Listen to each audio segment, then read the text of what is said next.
Il peut être pertinent de placer des élèves à des lieux bien précis parce que vous aurez repéré que tel et tel élève fonctionne bien ensemble ou qu'au contraire, tel et tel élève ne fonctionne pas bien ensemble.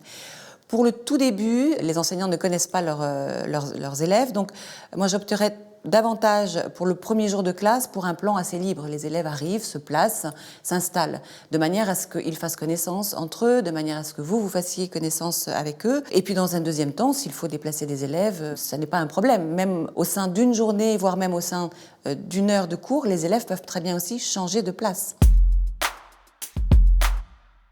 Je pense que c'est important d'utiliser le temps de la classe, des apprentissages académiques, pour les transformer en apprentissages sociaux. Donc les élèves seront amenés à travailler avec le voisin de droite une fois, le voisin de gauche une autre fois, de travailler à deux ou à plusieurs.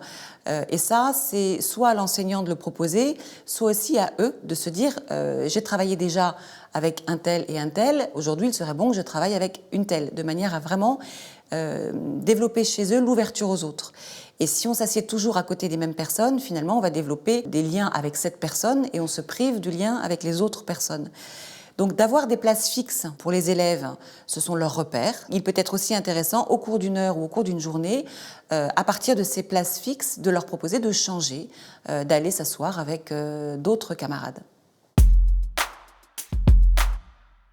Pour se préparer, on peut aussi essayer de s'imaginer l'espace classe dans lequel on va vivre la journée de classe ou l'heure de classe.